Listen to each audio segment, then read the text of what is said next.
Hello and welcome to another edition of Fine Cuisine.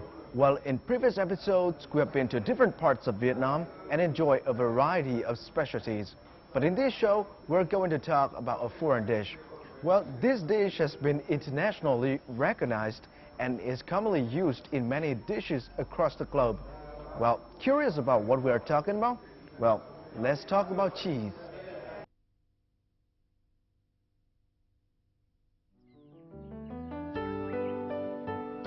While cheese and delicious dishes made with cheese are very popular in other parts of the world, Vietnam has yet to embrace the wide use of the dairy product.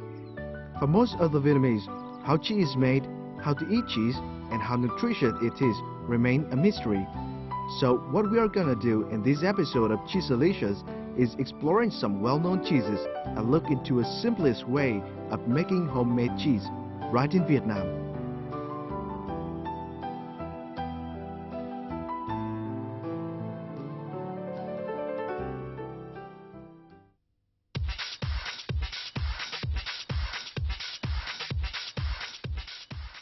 The Sofitel Metropole Hanoi Hotel has a long tradition of being a luxury place with many prestigious events and popular rendezvous.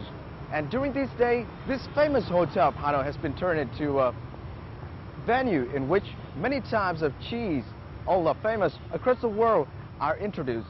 And making a visit to this place, you not only have a chance to see the famous types of cheese, but also have a chance to enjoy them yourself. The Le Bellier is located within the Sofitel Metropole and is one of their signature restaurants. I was there to attend one of their famous annual events, Le Grand Cheese Buffet. Every February, Le Bellier provides diners with an opportunity to sample some 70 varieties of cheese from around the world. Chef André Bossier of the restaurant is the one who brings the event to its fame.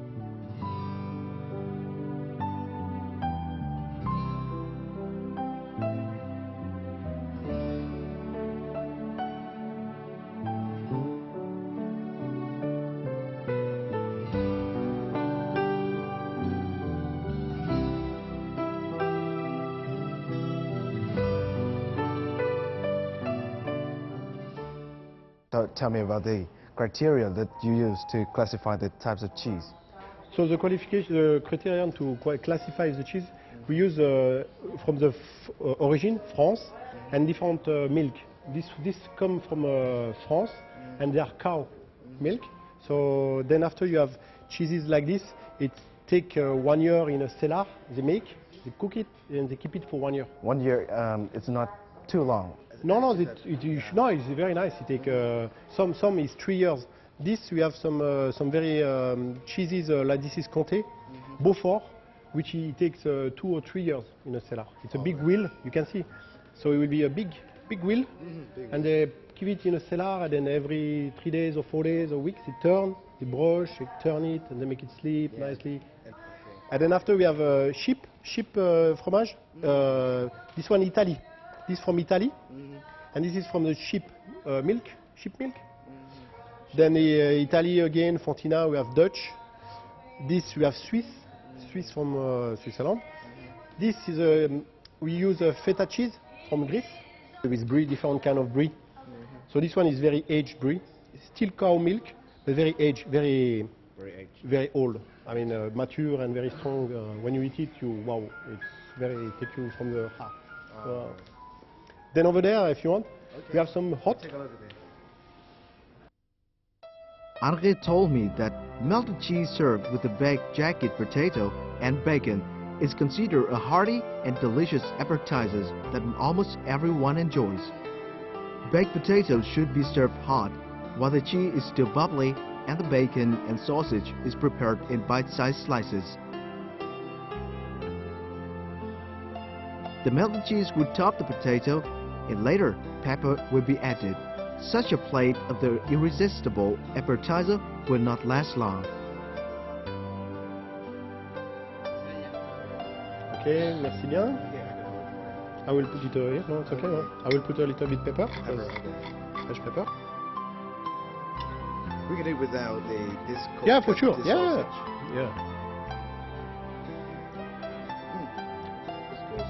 I mean, it's The smell, it tastes yeah, a little bit salty. it's easy, huh?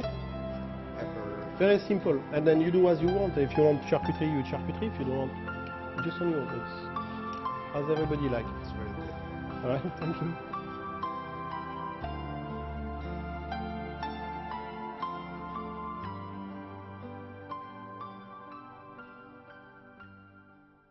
So this familiar. It's like mozzarella from Italy, right? You're very good. Yeah, it is. It is. It's buffalo mozzarella. But buffalo mozzarella on its own is okay, but it's very nice if you do a Capri salad. Capri salad is with tomato. This is typical Italian as well. Huh? So you put mozzarella, tomato, mozzarella, and you make a rosace. And then we put basil and olive oil. And little bit pepper, black pepper. Yeah, great. Okay, so That's great. that's it. Okay, I'll give you, if you want a fork. There we go. With it together with Yes, the tomato. tomato and the mozzarella. This is buffalo to mozzarella. And you have olive oil and then basilic, and black pepper. I think it's milder than other types. It's milder. Yeah, this is a buffalo one. You have different buffalo mozzarella. Sorry, you can use with the cow. They use the cow for the pizza. Allow me to finish. Yeah, please. Bread, enjoy. Bon appétit. So this is Italian mozzarella. It's Italian cheese.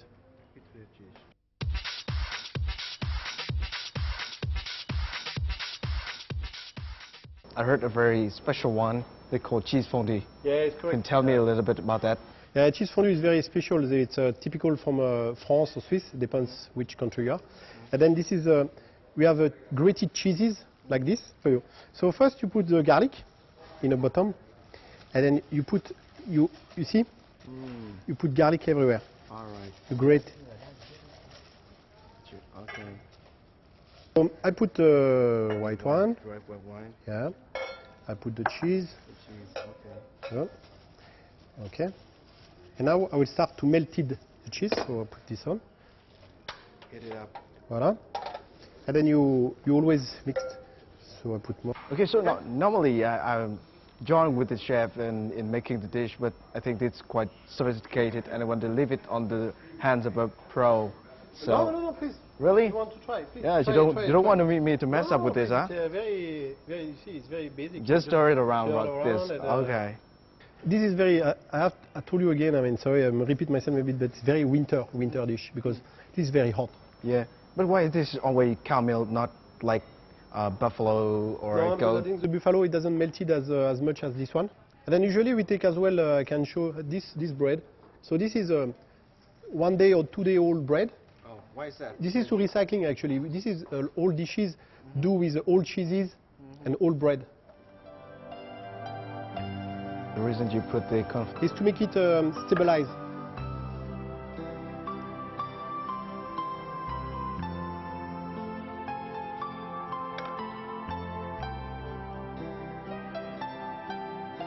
And this is very typical from Haute-Savoie, French and Swiss.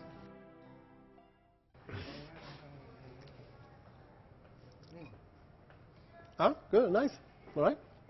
Yeah, the fragrance is very good. The taste is very good. The bread, though it's old, it's 1 to 2 day old. Yeah, But when it's put into the cheese, then it is mixed very well with the cheese, and the bread does not look, and it does not taste as hard as we thought, and it's very well combined with cheese, with the flavor, the taste, everything is perfect, and it's very suitable for you to try this dish during winter days. Is that right? Yeah, true. The last thing I want to know is that being a Vietnamese, they're not very familiar with the cheese. So what kind of cheese do you recommend for a person who has never eaten cheese before? To pasteurized cheese like Comté, Emmental, Gruyère, raclette. Strong, it's no strong taste. It's very nice, easy to eat. We do on the lunch, we do a buffet, and then we have a cheese board with 15 cheeses. And the Vietnamese, they eat. Huh? They start to eat, and they are quite enjoy it. So thank you very much for merci. giving me I a hope to very see you again.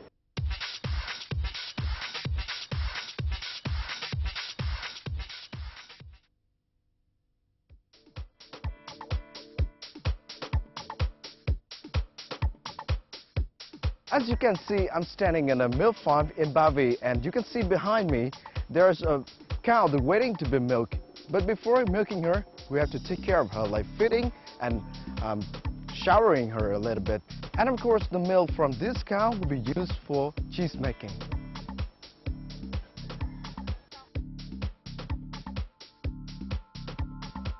About 70 kilometers away from Hanoi, Ba Vi district is famous for dairy milk production. Ba Vi dairy cows are crossbred between the local brown cow variety and the European milky cow variety. The yield is not very high, but the quality is rather good, with a good aroma and taste, because the Ba Vi grassland is located in a special eco area with nutritious soil, water sources, various and rich vegetational cover, and microorganisms. Nowadays, the Ba Vi milk cow and grassland is regarded as the national center for original breeding. More significantly, the volume and quality of the milk produce has remained high for years.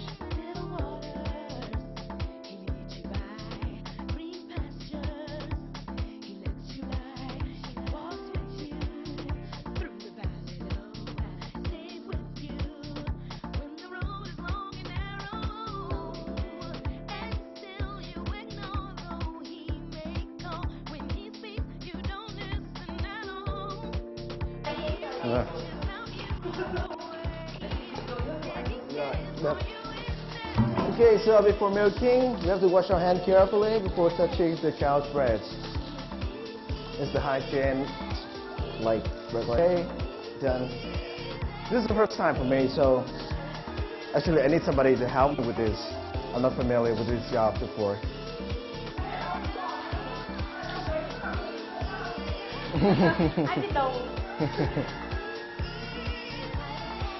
Mình phải lau rồi.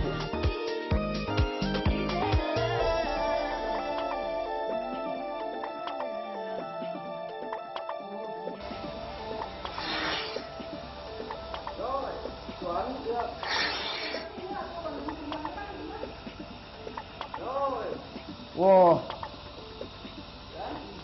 Well, it's done. It's very difficult. Not easy as I thought. It's the first time for me. Oh, but it's done. Now we have to wait.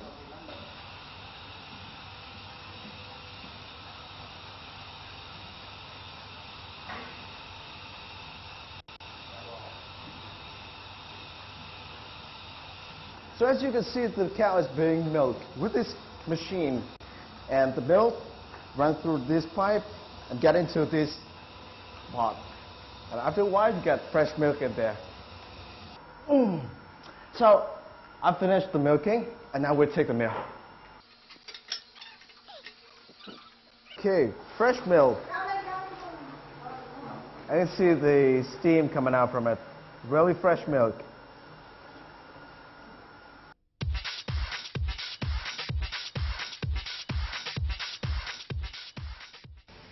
So this is cheese, but it is already a finished product. But I would like to join in the process of cheese making from the beginning. So I will start from the beginning. And besides me is Mrs. Hương, chef of Ba Vi Homestead, and she will help me in the process of cheese making today.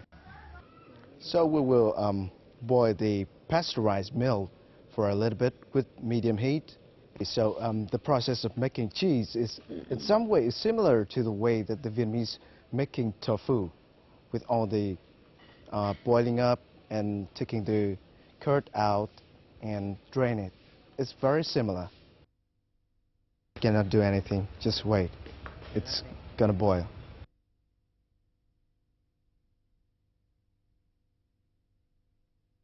So the milk is boiling. I could see the bubbles started coming out from the milk, and after this stage, we move to the next step, like putting the yogurt into this for fermentation. Okay, we turn it off.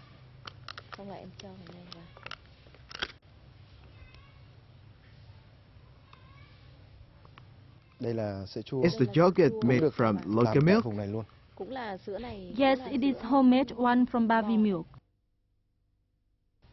So normally here, when people make cheese, they leave the milk fermented for several days, but today we want to make it quick, so in order to speed up the process, we put in several boxes of yogurt. This is locally made as well, and as you can see, it's condensing. This is the curd.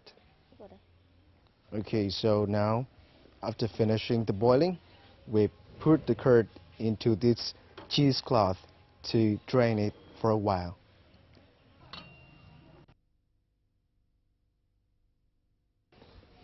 Yeah, it smells really good. It's milk, fresh milk, yeah. Okay, so I will take part in this. This is naturally draining. You want to take all the whey out, and the things left behind here is cheese. And now we're trying to remove all the whey out from this curd. Press it gently, not too hard.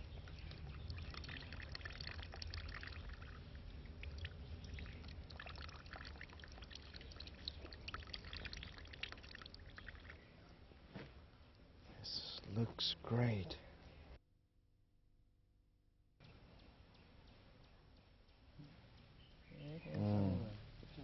Okay, so this is the cheese that I have just made, and this looks quite the same to the finished product. I think I'm successful in this. But remember, this is the Vietnamese style cheese. We do not put salt in, but instead we put some honey in there. So when you taste this, look, you have the taste of very sweet, and it's quite strange to some people, but actually it's good.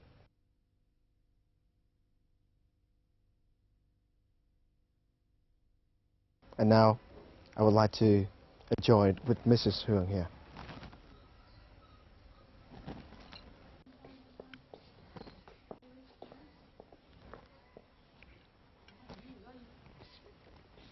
But the texture is not very smooth, but I'm sure that it does taste great.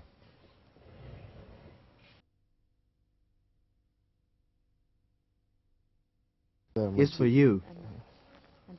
Right.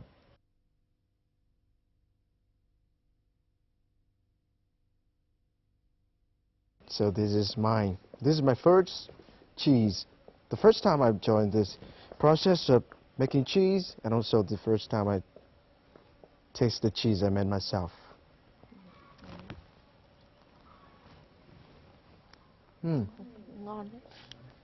It's quite good. It's great. It's very soft. The taste is good. The smell is good. It's perfect. It's not because that I make this cheese and I talk good things about that, but actually I have to confess that it's great. Normally people store cheese for several months, up to several years. But here we have only several days, so the cheeses have different taste, different smell, and it's not as strong as those from foreign countries. But maybe it's familiar to the Vietnamese who are not like keen on tasting this kind of cheese. Very good. So getting to know about different kinds of cheese around the world and join this process of making homemade cheese really brings me good feeling, and I would like to thank Mrs. Huang for helping me with this. Well, thank you very much. Well, and that's it for this episode of Fun Cuisine. Thanks for watching, and we'll have more to tell you in the next episodes. Goodbye for now.